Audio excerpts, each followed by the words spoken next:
Hello, guys.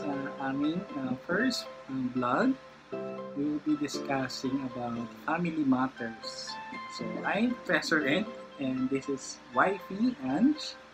Yeah, so may mga nakalatag kami na questions na sasagutin namin. So, since kami ay almost 4 years na kasal, married for 4 years na, almost 4 years, and almost 6 years of being a couple. Yeah, so magkakamustahan muna kami. Okay? Handa ka naman. Kunyari sweet tayo.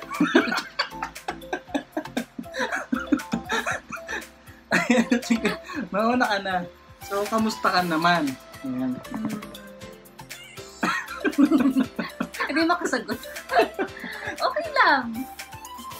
Masaya naman. Masaya yung 4 years. Tapos yung 6 years. Masaya. Paano yung masaya? Sige, describe mo yung masaya.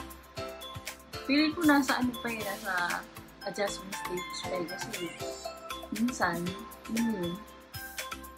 May ugali kang, ganun pala siya. Yun. Nandun pa sa stage. 4 years na married. Bakit? Kasi ako naniniwala na yun nga, kapag hindi pa magkasama ang isang partner, baka ganun yung tinutukoy mo. Yun, may kapag realization. May boyfriend and girlfriend pa sila, hindi pa sila totally magkakilala. Nonetheless, magsasama sila sa isang bahay. Yes. Baka ganun yung tinutukoy mo. So, nung tayo, after 2 years, tas kinasal tayo nun, yun na, doon na natin na unti-unti na-discover ko naman yung mga differences ng magkasawa. Okay, so, tama yan. Ako din feeling ko, nasa stage pa din tayo na, yun nga, madami pa tayo kailangan adjustment na gawin, lalo na kasi may isa na tayong anak. Yeah, so, how much more pag naging 2 or 3 pa? Baka mas makita doon natin mas makita kung gaano tayong kahaba yung pasensya natin sa bawat isa. Yes. So, nasusubok nga yung pasensya. Oo, masaya ako. Ang saya-saya kasi nga, yung nag-decide tayo or nag-decide ako na magpakasal, talagang nakaplano na lahat. Ang gusto ko talaga, hindi tayo sasama or bubukod tayo ng bahay. So, kahit nandun tayo sa family ko, nakabukod tayo ng bahay at hindi tayo pinapakailaman sa kung ano man yung decision natin. Doon naman kasi talaga dapat. So, masaya ka ba na? Masaya ka ba sa naging ang takbo ng natin? Yes. Ng buhay pamilya natin?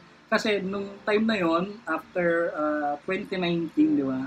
Medyo talagang may pagsubok agad, pandemic agad yung yung pinaka sa mga major challenges na napagdaanan natin. At talaga ang hirap nun kasi nga dalawa lang tayo at yun nga, walang ibang tumutulong, walang magulang, although andyan lang sila, di ba? Mabuntis.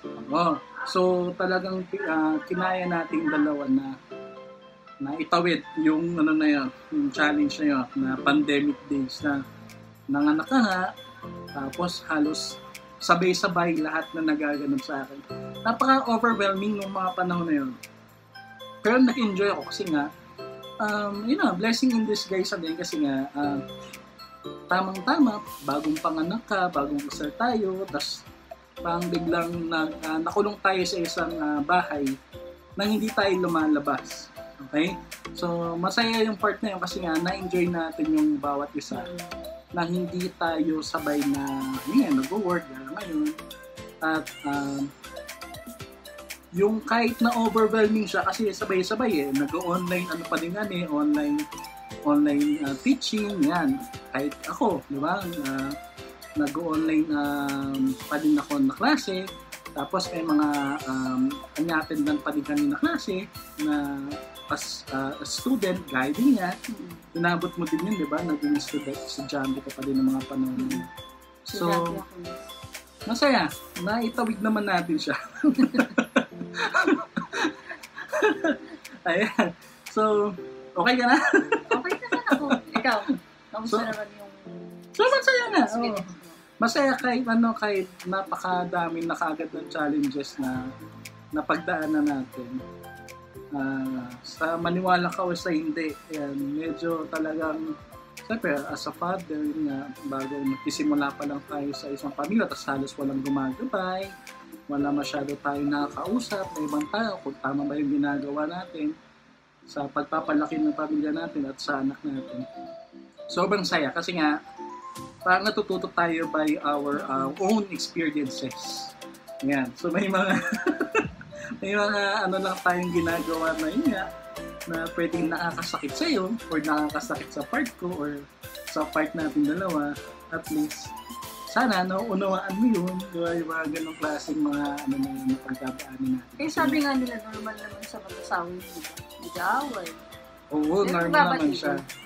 Oo, siguro hindi lang talaga yung tipo ng ano na ako, hindi ako yung tipo ng tao na madali akong i-please or madali akong ako yung unang hihingi ng tawad or something, di ba? Kasi nga, hindi naman kami pinalaki na ganun, okay? Or hindi ko talaga siya na-experience sa mga magulang ko or sa family ko, okay?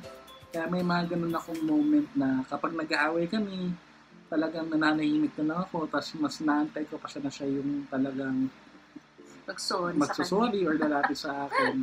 Tapos yun na, magiging okay na kami.